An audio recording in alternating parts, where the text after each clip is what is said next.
नमस्कार, कसे आहात सगळे? तर मस्त मजेत असाल. आजच्या नवीन व्लॉगमध्ये मी पुन्हा तुमचं खूप स्वागत आहे. तर मला ना कमेंट आले होते, की तुझा फर्स्ट डिलिव्हरीचा एक्सपिरियन्स शेअर कर. तर तेच मी आज तुमच्याशी शेअर करणार आहे. खूप दिवसांनी ह्या गोष्टी पुन्हा आठवायला लागल्यात. तर फर्स्ट डिलिव्हरीचा एक्सपिरियन्स एका शब्दात म्हणायचं म्हटलं ना, खूप बेकार होता. कारण कोणाचा सपोर्ट नव्हता. फक्त नवरा माझा आणि मी, आम्ही दोघेच होतो ह्या सिच्युएशनमध्ये. तर मी सुरुवातीपासून सांगते तुम्हाला, की नेमकं काय झालं. तर म्हणजे माझी डिलिव्हरी डेट मला डॉक्टरांनी 4 जून दिली होती. 4 जून 2021. तर मग पण प्रॉब्लेम असा झाला, की माझे दिवस संपत आले, पण मला पेन काही स्टार्ट झाला नाही. त्यामुळे जसे दिवस संपत येतील ना, जवळ आले होते दिवस, सगळ्यांचे मेसेज यायचे, फोन यायचे, "झाली का डिलिव्हरी? झाली का डिलिव्हरी? अजून कशी नाही झाली? अजून कशी नाही?" त्यामुळे आम्हा दोघांना जास्त टेन्शन यायला लागलं आणि त्यात काय झालं होतं, कोरोनाचा टाईम होता, कोणी सोबत नव्हतं आमच्या. आम्ही दोघंच होतो. त्यामुळे एकतर फर्स्ट टाईमच होता हा म्हणजे या गोष्टीचा आणि माहीत काहीच नव्हतं. त्यात कुणाचा सपोर्ट नव्हता, कोणी सोबत नव्हतं आणि लोकं लांब असून सुद्धा आम्हाला सपोर्ट करण्याऐवजी आम्हाला टेन्शन जास्त देत होते. त्यामुळे दोघं इतकं म्हणजे खचलेलो ना, सांगता येत नाही. इतक्या बेकार लेव्हलला आम्ही दोघं गेलेलो. मग असं झालं, की अ, एकेकाने तर असे शब्द आम्हाला वापरले ना, आपलेच आहेत. नाव घ्यायला सुद्धा मला आता लाज वाटते त्यांची. तर असे बोलले माझ्या नवऱ्याला, की "जा सिझर करून घे जा, नाहीतर तुझी बायको पण हातातून जाईल आणि तुझं बाळ पण हातातून जाईल." म्हणजे ह्या लेव्हलचे लोकं बोलले होते आम्हाला. त्यामुळे जास्त टेन्शन यायला लागलेलं, की म्हणजे काय होतं एकतर आम्ही दोघंच कसं हँडल करायचं आणि दोघांचं इतकंच होतं, की नॉर्मल डिलिव्हरी झाली तर बरं होईल. म्हणजे कसं एकतर घरून येणारं कोणी नव्हतं. मग डिलिव्हरी झाल्यानंतर कोण करेल? असं म्हणजे सिझर झालं तर मग खूप त्रास होईल. मला काहीच करता येणार नाही. एकट्यावरच ह्याच्यावर जबाबदारी पडेल. म्हणजे आमच्या दोघांचं असं झालेलं. मग डॉक्टरांकडे तरी आम्ही गेलो. 4 जूनला माझी जी डिलिव्हरी डेट दिली होती, त्या दिवशी मला डॉक्टरांनी बोलवलेलं. मी त्या दिवशी गेलो दवाखान्यात. मग डॉक्टर काय बोलले, "तुम्ही काय ते" डॉक्टर पण गेल्या-गेल्या मला काय म्हटले, "अजून नाही काय झालं?" मी म्हटलं, "नाही सर, काहीच नाही." मग ते बोलले, "नको काही टेन्शन घेऊ." मग डॉक्टरांनी चेक वगैरे केलं. सगळं नॉर्मल होतं. म्हणजे बाळाचं पाणी म्हणा, बाळाचे ठोके, बाळ व्यवस्थित होतं. मी पण व्यवस्थित होतो. त्यामुळे डॉक्टर काय बोलले, की 6 तारखेपर्यंत वेट कर. जर 6 तारखेपर्यंत नाही जर पेन झाला, तर मग तू 6 तारखेला ॲडमिट हो.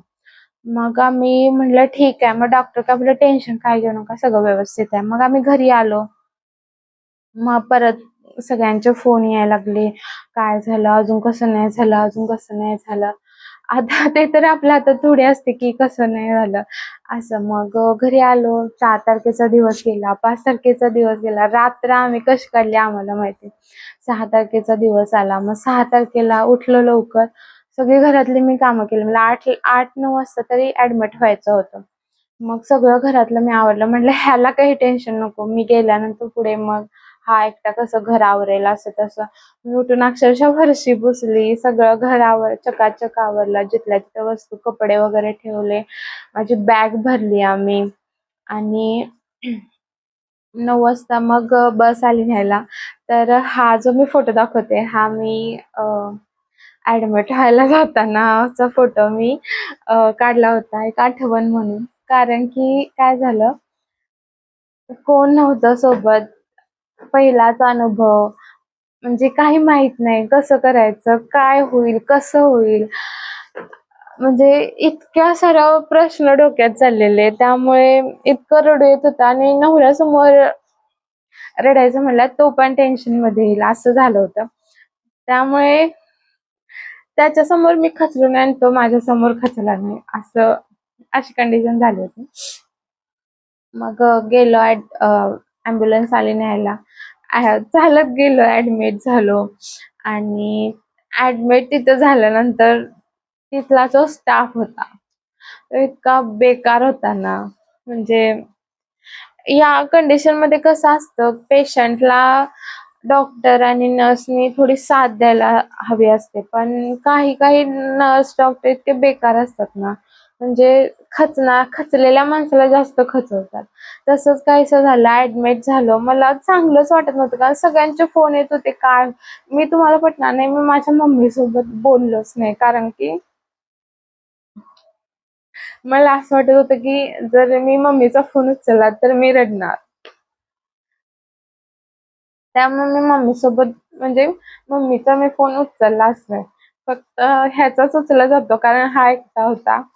मग मी ह्याला सांगितलं, हा काय मम्मीला सांगेलच. त्यामुळे मी मम्मीचा काय फोन उचललाच नाही आणि ऍडमिट झालो.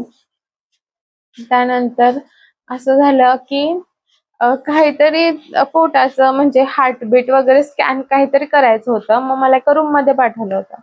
मग ते झालं. मग ती मॅडम काय म्हणली, "तुझं तर झालं नाहीये."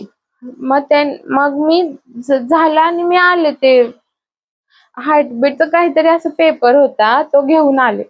आणि मी आलो आणि बसलो म्हणजे बेडवर. तर ती आली आणि ओरडायला लागली, "हां, तू मशीन का नाही बंद केलं?" अरे मला माहीतच नव्हतं मशीन बंद करायचं कसं आणि बंद करायचं होतं हे मला माहीतच नव्हतं. मग ते बहुतेक पेपर बाहेर येत राहिले असं काहीतरी झालं. त्यामुळे ती मला येऊन लय ओरडली. तेव्हा मला इतकं रडू आलं. ते झालं. त्यानंतर माझं म्हणजे पोट चेक करायला आले, की कसं म्हणजे टाईट झाले का वगैरे असं. तर पोट चेक करायला आली. मग मला काय झालं होतं 9व्या महिन्यात ना जेवण करताना तेल उडलं होतं पोटावर. तर त्यामुळे थोडं भाजलं होतं. मग असं फोड आले होते 9व्या महिन्यातच. मग त्यामुळे डॉक्टरांना मी काही दाखवलं होतं. मग त्यांनी मला गोळी दिली होती. तर ते बसलं होतं तिथल्या तिथं. पण त्याचा डाग राहिला होता पोटावर. आणि इतकं खाजवलं होतं मी, पोट पूर्ण माझं खाजून काळं झालं होतं आणि ते असे स्ट्रेच मार्क्स जास्त झाले. ती आली आणि म्हणाली, "हां, काय हे पोटाची रांगोळीच केल्यास?" असे तसे त्यावरून आणि बडबडले. त्यामुळे मला आणि जास्त रडू यायला लागलं. तिथलं जेवण मला जाईना. तो दिवस मी कसा काढला माझं मला माहीत. हा भेटायला येत होता. तो आला की मग मला आणि जास्तच रडू यायचं. 5 मिनिटं भेटायचा आणि जायचा. मग तो दिवस कसा तरी गेला. त्यानंतर संध्याकाळी मग 9 वाजता मी जेवण वगैरे केलं. 9 वाजता मग त्यांनी मला लेबर रूममध्ये नेलं. मग तिथं त्यांनी मला इंजेक्शन दिलं. पेन स्टार्ट व्हायसाठी आणि पेन स्टार्ट व्हायसाठी इंजेक्शन दिलं. मग ते बोलले की आता झोपून जा आणि ठीक आहे. मग मी झोपलो. 9 वाजता इंजेक्शन दिलं. रात्री 9 वाजता 6 तारखेला. मग मी झोपून गेलो. तर 12-1 वाजता ना मला जाग आली. थोडासा म्हणजे असं वाटायला लागलं की पेन व्हायला लागला. काही समजेना म्हणजे पेन कसा होता हेही माहीत नव्हतं. कंबर दुखायला लागली, पाय दुखायला लागले, काहीच कळेना आणि मेन ब्लडिंग स्टार्ट झालं. मग मला हे माहीतच नव्हतं की ब्लडिंग होतंय तेव्हा. मग मी भिलो की म्हटलं ब्लडिंग व्हायला लागलं, दुसरं काय झालं का काय? असं म्हणजे असं मला वाटलं. आणि मी एका रूममध्ये होतो आणि जस्ट समोरच मध्ये दार आणि असं ती नर्स झोपली होती. म्हणजे खुर्चीवरच होती पण झोपली होती. तिला मी हाक मारला, "दीदी, दीदी." ती ओ नाही कचू नाही. मला आलेलं बाथरूमला. मग ते पोटाला वगैरे सगळं ते काय-काय लावलेलं, सलाईन लावलेली. मला ना बाथरूमला जायचं होतं. मी सगळं तसंच काढलं आणि मी बाथरूमला गेलो. परत आलो.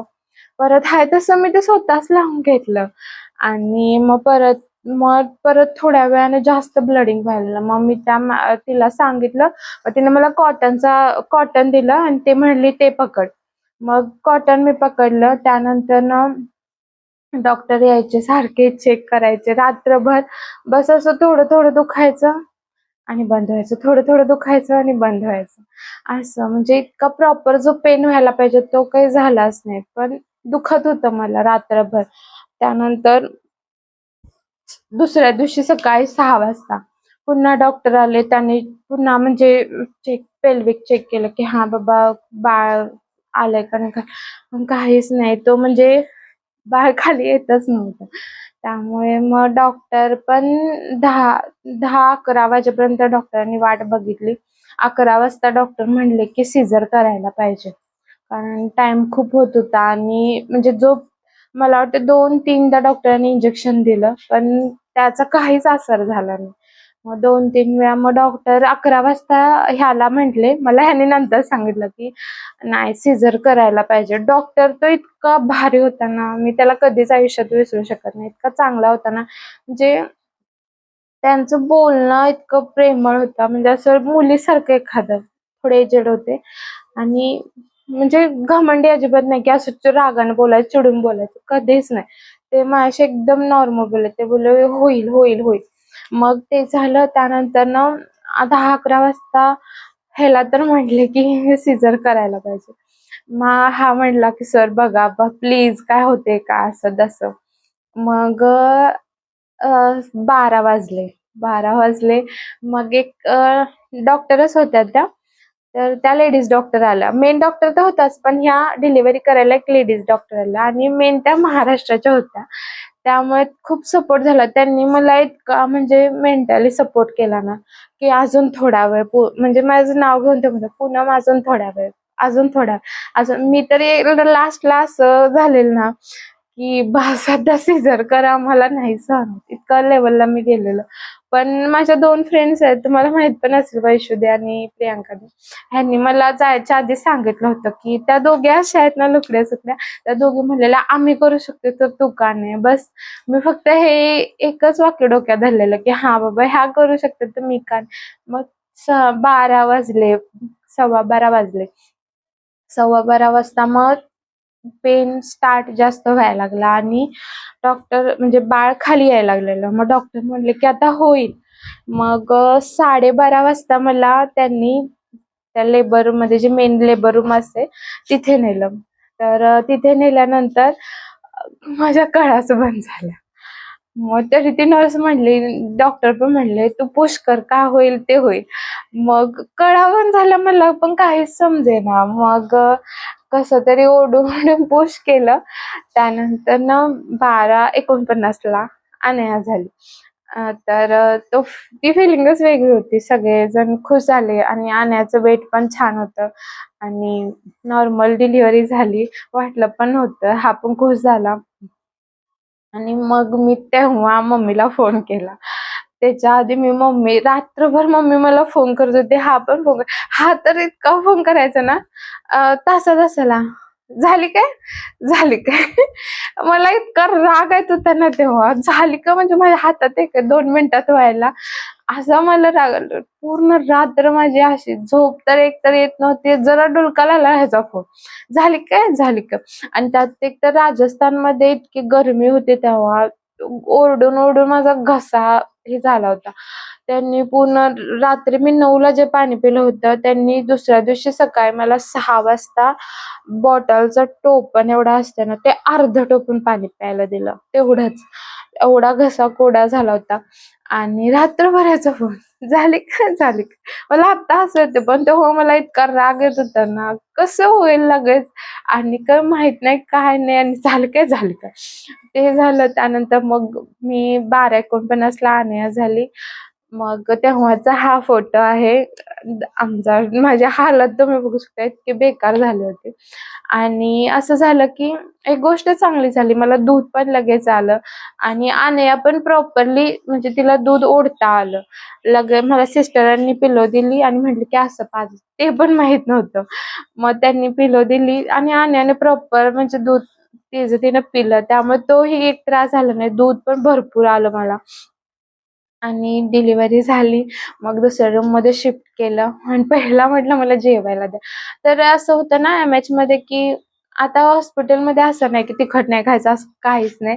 सगळं मला बटाटे वांग्याची भाजी होती. मला अजूनही आठवतंय. बटाटे वांग्याची भाजी होती, डाळ, भात, चपाती आणि आणि काहीतरी होतं. असं असं जेवण दिलं त्यांनी मला. मी पहिलाच जेवलं पोटभर, इतकं मला भूक लागली होती. आणि हे झाली तो म्हणजे हिचा पप्पा पण आला भेटायला. तो पण मी व्हिडिओ इथे शेअर केलाय, की आम्हाला तर पकडता पण येत नव्हतं. त्यानं असं कसं पकडलं तिला असं. म्हणजे असं काही 6 दिवस होता. अनयाचा हा फर्स्ट फोटो आहे. अनया अशी होती म्हणजे वेट अनयाचं छान होतं. नॉर्मली झाली. सगळं चांगलं झालं. सगळे घरचे पण खुश झाले. माझे मम्मी-पप्पा जास्त खुश झाले. त्यानंतर मग 3 दिवस मला हॉस्पिटलमध्ये ठेवलं आणि डॉक्टर पण म्हणजे सगळे म्हणजे कौतुक करायचे, की "हां बाबा, इतकं वेट असून बाळाचं नॉर्मल डिलिव्हरी झाली, सगळं ठीक आहे. बाळाला दूध पण आलं."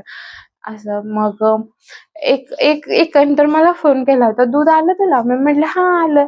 "तर इतक्यात कसं काय दूध आलं?" म्हटलं, "आता आलं म्हणजे ते चांगलीच गोष्ट आहे ना." असं म्हणजे ज्यांना एकेकांना ना चांगलं पण बघत नाही असं काहीसं. तर असा हा होता माझा हा डिलिव्हरीचा एक्सपिरियन्स.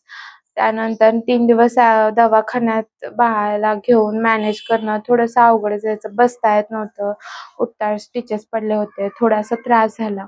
त्यानंतर तिसऱ्या दिवशी घरी आलो. ह्यानं छान असं वेलकम केलं. तुम्ही वेलकमचा व्हिडिओ पण पाहिला असेल, तरी पण मी हे आता ॲड करतो. तर अशा पद्धतीने छान असं वेलकम केलं त्यानं आणि मी आल्याला ह्याला भूक लागली होती. मी म्हटलं, "तू बाळाला घे, मी जेवण बनवतो."